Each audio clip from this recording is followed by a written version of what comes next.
সুমিত্রা দেবী ছিলেন একজন নীরব, গভীর চরিত্রের নারী, যার জীবনের প্রতিটি মুহূর্ত যেন একটি অদৃশ্য স্রোতের মতো বয়ে চলত। তার বয়স তখন 40-এর কাছাকাছি, কিন্তু সময় তার শরীরে খুব সামান্য ছাপ ফেলেছিল। লম্বা, সোজা চুল, যা প্রায়শই খোলা থাকত না, বরং একটি সুন্দর খোঁপায় বাঁধা থাকত। চোখ দুটোতে এক ধরনের গভীরতা ছিল, যেন সেখানে অনেক অকথিত কথা জমা হয়ে আছে। তিনি সাধারণত সাদাকালো শাড়ি পরতেন, যা তার শান্ত, সংযমী স্বভাবের সঙ্গে মানানসি। আমাদের ছোট্ট শহরের একটি পুরনো বাড়িতে আমরা থাকতাম। বাবা চাকরিতে ব্যস্ত থাকতেন, প্রায়শই শহরের বাইরে। আর আমি, অর্ণব, তখন কলেজের শেষ বছরে। বয়স 24। পড়াশোনার চাপে আর বন্ধুদের সঙ্গে সময় কাটিয়ে আমার দিনগুলো কেটে যেত। কিন্তু মায়ের সঙ্গে আমার সম্পর্কটা সবসময় ছিল একটু আলাদা। সেই সময়টা ছিল বর্ষাকালের শুরু। বাইরে ঝিরঝির করে বৃষ্টি পড়ছিল। আমাদের বাড়ির বারান্দায় বসে আমি একটা বই পড়ছিলাম। মা রান্নাঘর থেকে চা নিয়ে এসে আমার পাশে বসলেন। তার হাতের চায়ের কাপটা গরম ছিল, সেই উষ্ণতা যেন বাতাসে ছড়িয়ে পড়ছিল। অর্ণব, আজকাল তোমার পড়াশোনার কি খবর? তার গলায় সেই চিরকালের মমতা। আমি চায়ের কাপটা নিতে গিয়ে তার আঙুলের স্পর্শ পেলাম। সামান্য, কিন্তু কেন জানি না, সেই স্পর্শটা আমার মনে একটা অদ্ভুত অনুভূতি জাগিয়ে তুলল। আমি নিজেকে সামলে নিয়ে বললাম, ভালোই চলছে মা। ফাইনাল ইয়ার, তাই একটু চাপ। তুমি কেমন আছো? বাবা তো আবার কলকাতায় গেছে গিয়ে। মা একটু হাসলেন। সেই হাসিতে ক্লান্তি মিশেছিল। আমি তো ঠিক আছি বাবা। বাড়িটা যখন খালি হয়ে যায় তখন একটু একা লাগে। তুমি তো সারাদিন কলেজে। তার কথাগুলোতে এক ধরনের নিঃসঙ্গতা ফুটে উঠছিল। আমি চুপ করে তার মুখের দিকে তাকিয়ে রইলাম। মায়ের চোখ দুটোতে যেন অনেক দিনের জমে থাকা কথা লুকিয়ে আছে। আমি কখনো ভাবিনি যে মায়ের এমন অনুভূতি থাকতে পারে। আমাদের পরিবারটা সাধারণত শান্ত ছিল। বাবা মায়ের মধ্যে সম্পর্কটা ভালোই ছিল, কিন্তু গভীর আবেগের প্রকাশ খুব কম। মা সবসময় আমার জন্য সবকিছু করতেন। ছোটবেলা থেকে তিনি আমাকে স্কুলে পৌঁছে দিতেন, রাতে গল্প শোনাতেন, অসুখে সারারাত জেগে থাকতেন। কিন্তু এখন, বড় হয়ে গিয়ে, আমি যেন তাকে নতুন করে দেখছিলাম। বৃষ্টির শব্দ বাড়তে থাকল। বারান্দার ছাদে জল পড়ার আওয়াজটা যেন আমাদের চারপাশের নীরবতাকে আরও গা করে তুলছিল। মা চায়ের কাপটা হাতে নিয়ে আস্তে আস্তে চুমুক দিচ্ছিলেন। তার শাড়ির আঁচলটা একটু সরে গিয়ে কাঁধের কাছে লেগেছিল। আমি চোখ সরিয়ে নিলাম। কেন জানি না, সেই মুহূর্তে আমার মনে একটা অস্বস্তি হল। মা আমার জীবনের সবচেয়ে কাছের মানুষ, অথচ আজ তাকে দেখে আমার মনে কেমন একটা অচেনা অনুভূতি জাগছে। আমি নিজেকে বোঝালাম, এটা হয়তো শুধুই ক্লান্তির কারণে। কলেজের চাপ, পরীক্ষা, সব মিলিয়ে মনটা অস্থির হয়ে আছে। সেই রাতে খাবার টেবিলে আমরা দুজন বসেছিলাম। মা রান্না করেছিলেন আমার প্রিয় মাছের ঝোল আর ভাত। খেয়ে নাও অর্ণব। তোমার শরীরটা ভালো রাখুক, তার কথায় সেই অসীম যত্ন। আমি খেতে খেতে তার দিকে তাকালাম। আলোর নিচে তার মুখটা আরও নরম দেখাচ্ছিল। চোখের নিচে হালকা ক্লান্তির ছায়া। আমি জিজ্ঞাসা করলাম, মা, তুমি কি কখনো কিছু মিস করো? বাবা তো সবসময় ব্যস্ত। মা এক মুহূর্ত চুপ করে রইলেন। তারপর আস্তে করে বললেন, জীবন তো এমনই বাবা। সবাইকে নিয়ে চলতে হয়। তুমি যখন ছোট ছিলে তখন তোমাকে নিয়ে সব সময় ব্যস্ত থাকতাম। এখন তুমি বড় হয়ে গেছ, নিজের জগতে চলে গেছ। কিন্তু আমি তো এখনও তোমার মা গু। সেই কথাগুলো আমার হৃদয়ে গিয়ে বিঁধল। আমি কখনো ভাবিনি যে মা এভাবে অনুভব করেন। রাতে শুয়ে শুয়ে আমি অনেকক্ষণ ঘুমাতে পারলাম না। বাইরে বৃষ্টি থেমে গিয়েছিল, কিন্তু মনের ভিতরে একটা অশান্তি চলছিল। মায়ের মুখটা বারবার চোখের সামনে ভেসে উঠছিল। তার হাসি, তার চোখ, তার গলার স্বর। এসব তো সবসময় ছিল, কিন্তু আজ যেন সেগুলো নতুন করে আমাকে স্পর্শ করছে। আমি নিজেকে ধমক দিলাম। এটা কি ভাবছি আমি? মা তো মা। এর বেশি কিছু নয়। কিন্তু মনের গভীরে একটা ছোট্ট প্রশ্ন জেগে উঠছিল, এই অনুভূতিটা কি শুধুই ছেলের প্রতি মায়ের যত্ন, নাকি আরও কিছু? পরের দিন সকালে মা আমাকে ডেকে তুললেন। অর্ণব, উঠে পড়। কলেজ আছে না? তার হাতে এক কাপ দুধ। আমি বিছানায় উঠে বসলাম। মা আমার মাথায় হাত বুলিয়ে দিলেন। সেই স্পর্শটা উষ্ণ, পরিচিত। কিন্তু আজ সেটা যেন একটু বেশি সময় ধরে রইল। আমি তার দিকে তাকিয়ে বললাম, মা, তুমি কি রাতে ঠিকমতো ঘুমিয়েছ? মা হাসলেন, হ্যাঁ বাবা। তুমি চিন্তা করো না। কিন্তু তার চোখে একটা ছায়া দেখলাম। আমি উঠে তৈরি হয়ে কলেজে চলে গেলাম। সারাদিন ক্লাসে বসেও মনটা অন্যদিকে ছিল। বন্ধুরা কথা বলছিল, কিন্তু আমি শুধু মায়ের কথা ভাবছিলাম। তার একাকিত্ব, তার অপেক্ষা। বিকেলে বাড়ি ফিরে দেখলাম মা বাগানে ফুল গাছের যত্ন করছেন। শাড়ির আঁচলটা কাঁধে, হাতে মাটি লেগে আছে। তাকে দেখে মনে হচ্ছিল তিনি যেন প্রকৃতির সঙ্গে মিশে গেছেন। আমি কাছে গিয়ে বললাম, মা, আমি তোমাকে একটু সাহায্য করি। মা মুখ তুলে তাকালেন। তার চোখে একটা আলো জ্বলে উঠল। আয় বাবা, এই গোলাপগুলো খুব সুন্দর হয়েছে কি? আমরা দুজনে পাশাপাশি বসে গাছের যত্ন করতে লাগলাম। হাতে হাত লাগছিল মাঝে মাঝে। সেই স্পর্শগুলো সামান্য, কিন্তু প্রতিবারই আমার মনে একটা অদ্ভুত অনুভূতি জাগছিল। মা কথা বলছিলেন পুরনো দিনের কথা। তুই যখন ছোট ছিলি তখন এই বাগানে খেলতিস। আমি তোকে দেখে রাখতাম কি তার গলায় স্মৃতির মমতা। সন্ধ্যায় আমরা বসার ঘরে বসেছিলাম। টিভিতে একটা পুরনো সিনেমা চলছিল। মা আমার পাশে বসে আছেন। দূরত্বটা খুব কম নয়, কিন্তু যেন খুব কাছাকাছি মনে হচ্ছিল। আমি তার দিকে তাকিয়ে দেখলাম তার হাতটা একটু কাঁপছে। মা, কিছু হয়েছে? আমি জিজ্ঞাসা করলাম। মা মাথা নেড়ে বললেন, না বাবা। শুধু তোর বাবা অনেক দিন বাড়ি নেই। আর তুইও ব্যস্ত। মাঝে মাঝে মনে হয় জীবনটা কেমন ফাঁকা হয়ে যাচ্ছে কি? তার কথায় আমার হৃদয়টা ভারী হয়ে গেল। আমি তার হাতটা ধরতে গিয়েও থেমে গেলাম। এখনো সময় হয়নি। এখনো শুধু কথা, শুধু আবেগ। রাত বাড়তে থাকল। আমি আমার ঘরে গিয়ে শুয়ে পড়লাম। কিন্তু ঘুম আসছিল না। মায়ের কথাগুলো, তার চোখ, তার উপস্থিতি, সবকিছু যেন আমার চারপাশে ঘুরে বেড়াচ্ছিল। আমি উঠে জানালার কাছে গিয়ে দাঁড়ালাম। বাইরে অন্ধকার। ঠিক সেই সময় মা আমার ঘরের দরজায় এসে দাঁড়ালেন। অর্ণব, ঘুম হয়নি? তার গলা নরম। আমি ঘুরে তার দিকে তাকালাম। তিনি একটা হালকা নাইটি পরে আছেন, যা তার শরীরের আকৃতি খুব সূক্ষ্মভাবে দেখাচ্ছিল। আমি চোখ সরিয়ে নিয়ে বললাম, না মা। তোমার কথা ভাবছিলাম। মা ভিতরে এসে বিছানার কিনারায় বসলেন। কি ভাবছিলি বাবা? আমরা অনেকক্ষণ কথা বললাম। জীবনের কথা, স্বপ্নের কথা, ভয়ের কথা। মা বললেন কিভাবে তিনি সবসময় আমার জন্য চিন্তা করেন।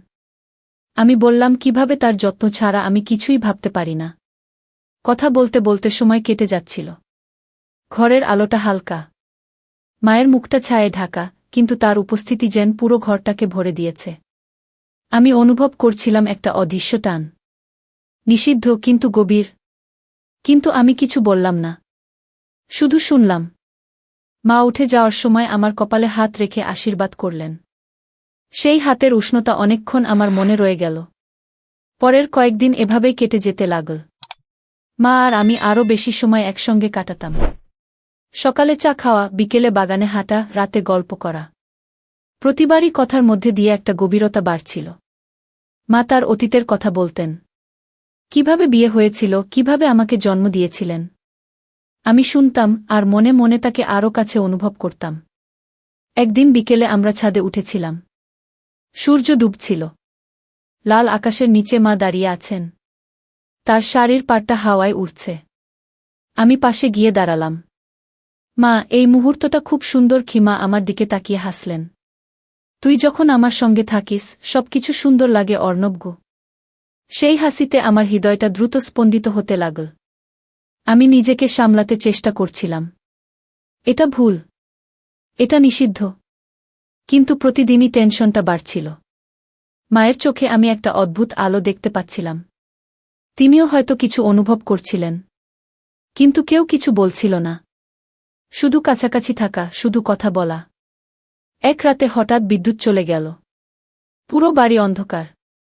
মা আমার ঘরে এসে বললেন, অর্ণব, ভয় লাগছে না তো? আমি মোমবাতি জ্বালিয়ে দিলাম। হালকা আলোয় মায়ের মুখটা দেখাচ্ছিল খুব নরম। আমরা পাশাপাশি বসে রইলাম। কথা বলতে বলতে হাতে হাত লাগল। সেই স্পর্শটা যেন বিদ্যুতের মতো। কিন্তু আমরা হাত সরিয়ে নিলাম না। শুধু চুপ করে বসে রইলাম। বাইরে বৃষ্টি শুরু হয়েছে আবার। ঘরের ভিতরে শুধু আমাদের শ্বাসপ্রশ্বাসের শব্দ। মায়ের শরীর থেকে একটা হালকা সুগন্ধ আসছিল। আমি চোখ বন্ধ করে সেই মুহূর্তটাকে অনুভব করলাম। দিনগুলো এভাবেই চলছিল। ধীরে ধীরে আমাদের মধ্যে একটা অদৃশ্য বন্ধন তৈরি হচ্ছিল। মা আমাকে আরও বেশি যত্ন করছিলেন। আমি মায়ের ছোট ছোট অভ্যাস লক্ষ্য করছিলাম, কিভাবে তিনি চুল ঠিক করেন, কিভাবে হাসেন, কিভাবে আমার দিকে তাকান। প্রতিটা মুহূর্তে টেনশন বাড়ছিল। কিন্তু এখনও কোনো স্পষ্ট সীমা অতিক্রম হয়নি। শুধু আবেগের গভীরতা বাড়ছিল। আমি জানতাম এই পথটা নিষিদ্ধ, কিন্তু ফিরে যাওয়ার উপায়ও যেন ছিল না। সেই অন্ধকার রাতের পর থেকে আমাদের বাড়ির পরিবেশটা যেন একটু বদলে গিয়েছিল। বিদ্যুৎ এসে গিয়েছিল ভোরের দিকে, কিন্তু মায়ের সঙ্গে বসে কাটানো সেই সময়টা আমার মনে গেঁথে গিয়েছিল। সকালে উঠে দেখলাম মা রান্নাঘরে ব্যস্ত। তার হাতে চায়ের কাপ, চুলগুলো সামান্য এলোমেলো। আমি দরজায় দাঁড়িয়ে তাকে দেখছিলাম। মা আমাকে দেখে হাসলেন, সেই হাসিতে একটা নতুন আলো যেন মিশেছিল। অর্ণব, আজ কলেজ নেই, তার গলা স্বাভাবিক, কিন্তু চোখে একটা প্রশ্ন। আমি মাথা নেড়ে বললাম, আজ ছুটি মা। প্রফেসর অসুস্থ, তাই বাড়িতেই থাকব। মা চায়ের কাপটা আমার হাতে দিয়ে বললেন, ভালোই হলো। একা একা বাড়িতে বসে থাকতে আর ভালো লাগছিল না, কি আমরা দুজনে টেবিলে বসে চা খেতে লাগলাম। বাইরে আকাশটা মেঘলা, হালকা বৃষ্টির সম্ভাবনা। কথা শুরু হয়েছিল সাধারণ বিষয় নিয়ে, কিন্তু ধীরে ধীরে তা গভীরে চলে যাচ্ছিল। মা বললেন, তোর বাবা ফোন করেছিল কাল রাতে। বল আরও 2 সপ্তাহ লাগবে, কি তার কণ্ঠস্বরে একটা দীর্ঘশ্বাস মিশেছিল। আমি তার হাতের দিকে তাকিয়ে বললাম, মা, তুমি একা লাগলে আমাকে বলো। আমি তো আছি কি। মা আমার চোখে চোখ রেখে কিছুক্ষণ চুপ করে রইলেন। তারপর আস্তে করে বললেন, তুই আছিস বলেই তো এখনো সব সহ্য হয় অর্ণব। সেই কথাটা আমার বুকে গিয়ে লাগল। আমি অনুভব করছিলাম যে মায়ের নিঃসঙ্গতা অনেক গভীর। বাবা চাকরির চাপে সবসময় দূরে থাকেন, আর আমি নিজেও পড়াশোনায় ব্যস্ত ছিলাম। কিন্তু এখন যখন আমরা একসঙ্গে সময় কাটাচ্ছি, তখন যেন সেই ফাঁকা জায়গাটা পূরণ হচ্ছে। আমি মাকে নিয়ে বাজারে গেলাম। রাস্তায় হাঁটতে হাঁটতে মা আমার পাশে পাশে চলছিলেন। তার শাড়ির আঁচল হাওয়ায় উড়ছিল। বাজারের ভিড়ে মাঝে মাঝে আমাদের শরীর একটু কাছাকাছি হয়ে যাচ্ছিল। সেই সামান্য স্পর্শগুলো আমার মনে একটা অস্বস্তিকর কিন্তু মধুর অনুভূতি তৈরি করছিল। মা ফল কিনছিলেন, আমি ব্যাগ ধরে রাখছিলাম। তার আঙুল আমার হাতে লাগল। আমরা কেউ কিছু বললাম না, কিন্তু চোখাচোখি হতেই একটা অদৃশ্য তরঙ্গ বয়ে গেল। বাড়ি ফিরে মা রান্না শুরু করলেন। আমি রান্নাঘরের দরজায় হেলান দিয়ে দাঁড়িয়ে তাকে দেখছিলাম। তার হাতের কাজ, কোমরের সামান্য বাঁক, ঘাড়ের নরম রেখা, সবকিছু যেন আমাকে টানছিল। আমি নিজেকে বারবার মনে করিয়ে দিচ্ছিলাম যে এটা ভুল চিন্তা। মা আমার জন্মদাত্রী, আমার সবকিছু। কিন্তু মন মানছিল না। মা আমাকে ডেকে বললেন, অর্ণব, এখানে এসে বস। গল্প করতে করতে রান্না করি কি। আমি ভিতরে গিয়ে টুলে বসলাম। মা আলু কাটছিলেন। কথা বলতে বলতে তিনি তার ছোটবেলার কথা বললেন। কিভাবে তার মা তাকে শাড়ি পরতে শিখিয়েছিলেন, কিভাবে প্রথমবার আমাকে কোলে নিয়েছিলেন। তার চোখে স্মৃতির আবেগ। আমি শুনতে শুনতে তার মুখের প্রতিটি রেখা লক্ষ্য করছিলাম। দুপুরে খাওয়ার পর আমরা বসার ঘরে বিশ্রাম করছিলাম। মা সোফায় শুয়ে একটা বই পড়ছিলেন। আমি মেঝেতে বসে নোটস দেখছিলাম। কিন্তু মন বইয়ে ছিল না। বারবার মায়ের দিকে চোখ চলে যাচ্ছিল। তার শ্বাসপ্রশ্বাসের সামান্য উঠানামা, বুকের হালকা ওঠানামা। আমি চোখ সরিয়ে নিয়ে জানালার বাইরে তাকালাম। বৃষ্টি শুরু হয়েছে। ঘরের ভিতরে একটা আর্দ্রতা। মা হঠাৎ বললেন, অর্ণব, কাছে আয়। তোর সঙ্গে একটু কথা বলি। আমি কাছে গিয়ে বসলাম। মা আমার হাতটা নিজের হাতে তুলে নিলেন। তুই বড় হয়ে গেছিস। এখন তোর জীবনের নতুন নতুন চাওয়া আসবে। কিন্তু আমাকে ভুলে যাস না। তার হাতের উষ্ণতা আমার শরীরে ছড়িয়ে পড়ছিল। আমি আস্তে করে বললাম, মা, তুমি ছাড়া আমার জীবন অসম্পূর্ণ। সেই কথাটা বলার পর আমাদের মধ্যে একটা নীরবতা নেমে এল। মায়ের চোখে কি যেন একটা আবেগ জমা হচ্ছিল। তিনি আমার হাতটা আরও শক্ত করে ধরলেন। আমরা অনেকক্ষণ এভাবে বসে রইলাম। বাইরের বৃষ্টির শব্দ, ঘরের ভিতরের হালকা শ্বাসপ্রশ্বাস, সব মিলে একটা টেনশন তৈরি করছিল। মা প্রথমে হাত ছাড়লেন। তার গালে হালকা লালচে ভাব। আমি উঠে নিজের ঘরে চলে গেলাম। হৃদস্পন্দন দ্রুত হয়ে গিয়েছিল। এটা কি হচ্ছে? এই অনুভূতি কি শুধুই ছেলের মায়ের প্রতি ভালোবাসা, নাকি আরও গভীর কিছু? আমি বিছানায় শুয়ে অনেকক্ষণ ভাবলাম। মায়ের স্পর্শের স্মৃতি বারবার ফিরে আসছিল। বিকেলে মা আমাকে ডেকে ছাদে নিয়ে গেলেন। বৃষ্টি থেমে গিয়েছিল, আকাশে রামধনু উঠেছে। মা বললেন, দেখ অর্ণব, কত সুন্দর। জীবনেও এমন রং খুঁজে পাওয়া যায়। আমি তার পাশে দাঁড়িয়ে আকাশ দেখছিলাম, কিন্তু চোখ বারবার মায়ের দিকে চলে যাচ্ছিল। তার চুলে বৃষ্টির ফোঁটা লেগেছিল। আমি হাত তুলে সেটা সরিয়ে দিতে গিয়েও থেমে গেলাম। মা আমার দিকে তাকিয়ে হাসলেন। তুই কি ভাবছিস বাবা? আমি মাথা নিচু করে বললাম, তোমাকে। তোমার কথা। মা কিছু বললেন না, শুধু আমার কাঁধে হাত রাখলেন। সেই স্পর্শটা হালকা কিন্তু গভীর। আমরা অনেকক্ষণ ছাদে দাঁড়িয়ে রইলাম। কোনো কথা নয়, শুধু উপস্থিতি। রাতে খাবার পর আমরা আবার বসার ঘরে বসেছিলাম। মা একটা পুরনো অ্যালবাম বের করলেন। ছোটবেলার ছবি। আমাকে কোলে নিয়ে মা হাসছেন। আমি সেই ছবিগুলো দেখতে দেখতে মায়ের কাছে ঘেঁষে বসলাম। তার শরীরের উষ্ণতা আমার পাশে অনুভব করছিলাম। মা ছবি দেখাতে দেখাতে বললেন, তোকে দেখে কত স্বপ্ন দেখতাম। এখন তুই সেই স্বপ্ন পূরণ কর। আমার মনে হচ্ছিল যে এই মুহূর্তগুলো যেন আমাদের মধ্যে একটা নতুন বন্ধন তৈরি করছে। নিষিদ্ধ এক বন্ধন। কিন্তু আমরা দুজনেই যেন সেটা অস্বীকার করতে চাইছিলাম না। পরের দিনগুলোতে এই কাছাকাছি থাকাটা আরও বেড়ে উঠল। মা আমার জন্য নতুন নতুন রান্না করতেন। আমি মায়ের সঙ্গে বাড়ির কাজে সাহায্য করতাম। একদিন সকালে মা পুজো করছিলেন। আমি দরজায় দাঁড়িয়ে দেখছিলাম। তার চোখ বন্ধ, ঠোঁটে মন্ত্র। তার মুখে একটা পবিত্রতা। কিন্তু আমার চোখ তার গলার নরম রেখায় আটকে যাচ্ছিল। পুজো শেষে মা প্রসাদ দিতে এসে আমার কপালে হাত রাখলেন। সেই হাতের স্পর্শে আমার শরীর কেঁপে উঠল। মা হয়তো কিছু টের পেলেন, কিন্তু কিছু বললেন না। শুধু হাসলেন। দুপুরে আমরা একসঙ্গে খেতে বসেছিলাম। মা আমার প্লেটে খাবার তুলে দিচ্ছিলেন। তার আঙুল মাঝে মাঝে আমার হাতে ছুঁয়ে যাচ্ছিল। প্রতিবারই একটা ছোট্ট কাঁপন। আমি তার দিকে তাকিয়ে বললাম, মা, তুমি ছাড়া আমি কিছু ভাবতে পারি না। মা চুপ করে রইলেন। তার গাল লাল হয়ে উঠেছিল। আমরা খাওয়া শেষ করে উঠলাম। বিকেলে মা বললেন, চল একটু হাঁটতে যাই। আমরা বাড়ির পিছনের মাঠে গেলাম। সেখানে নির্জনতা। হাঁটতে হাঁটতে মা আমার হাত ধরলেন। অর্ণব, অনেকদিন পর এমন শান্তি লাগছে। তার হাতের উষ্ণতা, শরীরের কাছাকাছি উপস্থিতি, সবকিছু ধীরে ধীরে আমাদের মধ্যে টেনশন বাড়িয়ে তুলছিল। সন্ধ্যায় ফিরে এসে আমরা ছাদে বসলাম। আকাশে তারা ফুটছিল। মা আমার পাশে বসে আছেন। দূরত্ব খুব কম। আমাদের শ্বাসপ্রশ্বাস একই তালে মিশে যাচ্ছিল যেন। মা বললেন, তোর বাবা ফিরলে সব আবার আগের মতো হয়ে যাবে। কিন্তু এই কয়েকটা দিন, এগুলো আমার জন্য অনেক। আমি তার কথায় উত্তর দিতে গিয়ে থেমে গেলাম। মনের ভিতরে একটা ঝড় উঠছিল। আমি চাইছিলাম আরও কাছে যেতে, কিন্তু সাহস হচ্ছিল না। মা উঠে যাওয়ার সময় আমার কাঁধে হাত রেখে বললেন, শুয়ে পড় বাবা। কাল আবার কলেজ। রাতে ঘুমের মধ্যে আমি স্বপ্ন দেখলাম। মা আর আমি কোথাও একসঙ্গে। সেই স্বপ্নটা অস্পষ্ট কিন্তু আবেগপূর্ণ। ঘুম ভেঙে গেলে আমি উঠে বসলাম। বুকের ভিতরে হৃদস্পন্দন দ্রুত।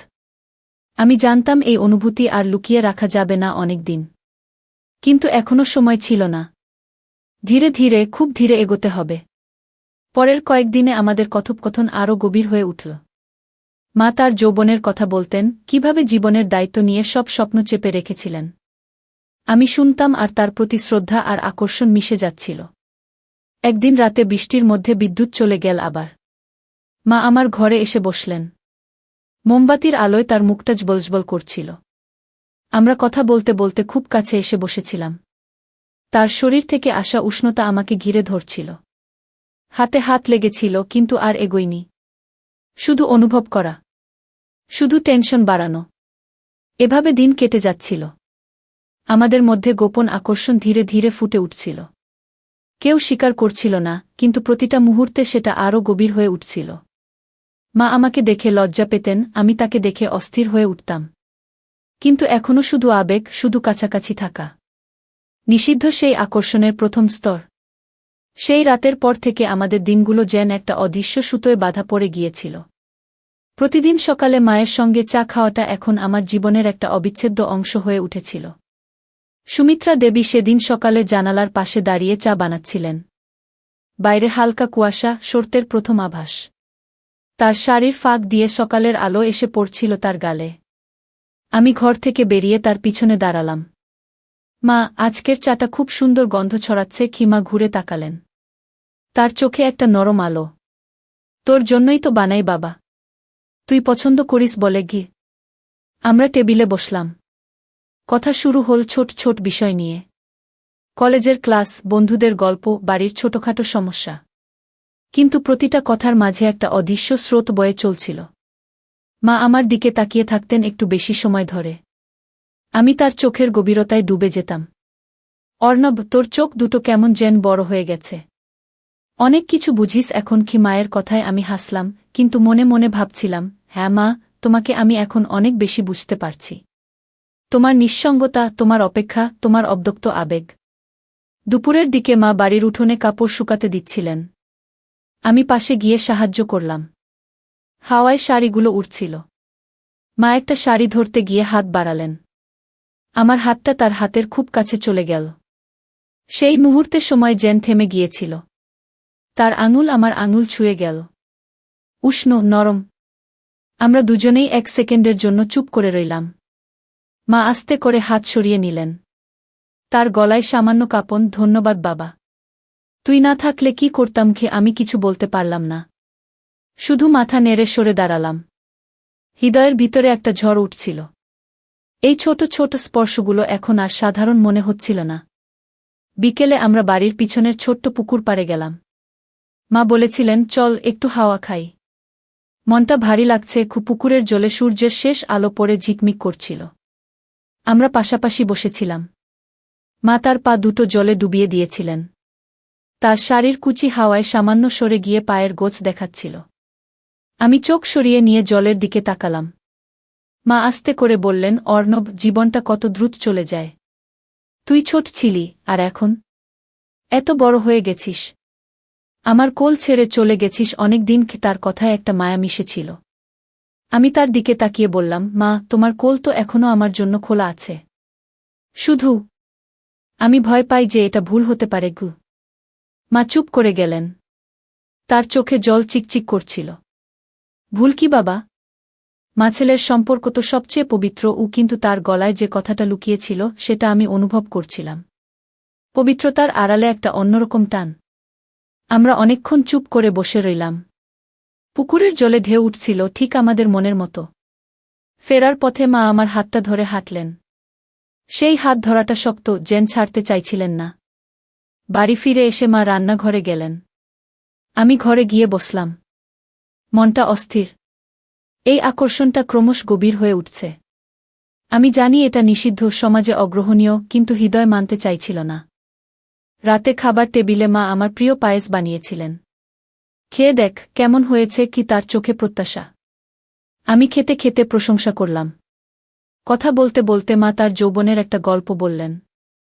কিভাবে বিয়ে হয়েছিল, কিভাবে প্রথম সন্তানের জন্য অপেক্ষা করেছিলেন। তোকে পেটে ধরে থাকতে থাকতে মনে হতো তুই আমার সবকিছু। সেই কথাগুলো শুনে আমার শরীরে একটা অদ্ভুত অনুভূতি হল। মা যেন আমাকে নতুন করে দেখছিলেন। খাওয়া শেষ করে আমরা ছাদে গেলাম। তারা ভরা আকাশ। মা আমার পাশে বসে আছেন।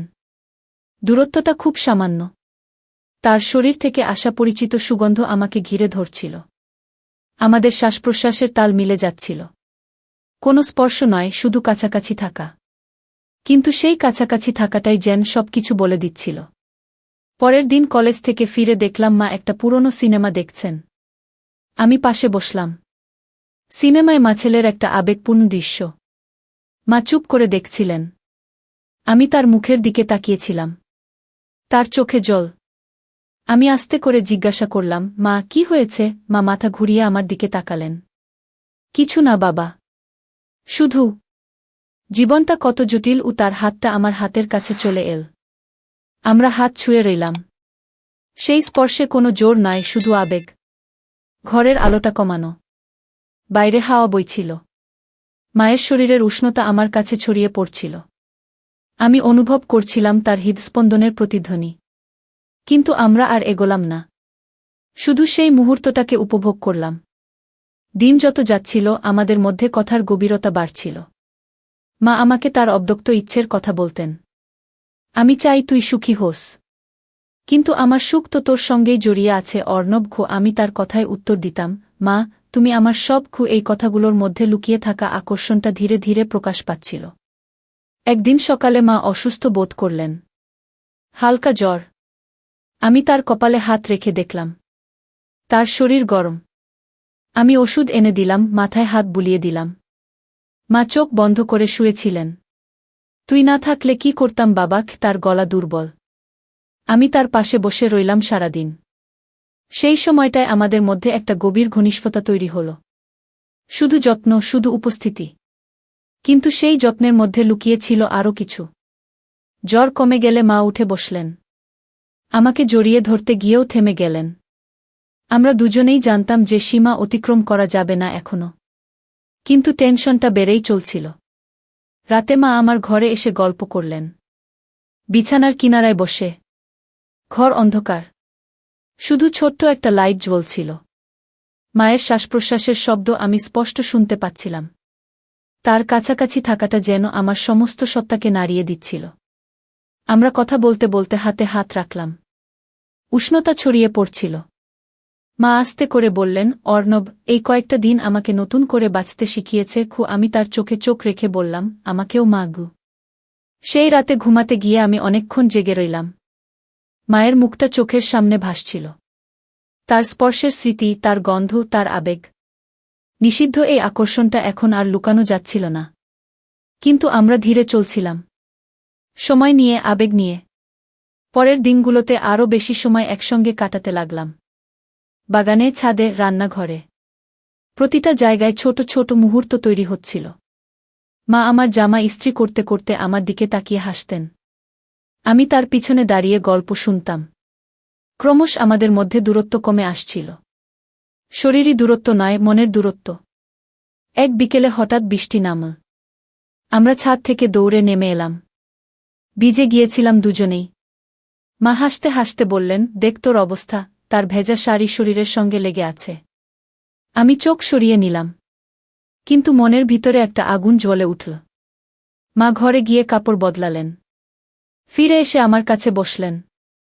তার চুল ভেজা, গায়ে হালকা ঠান্ডা।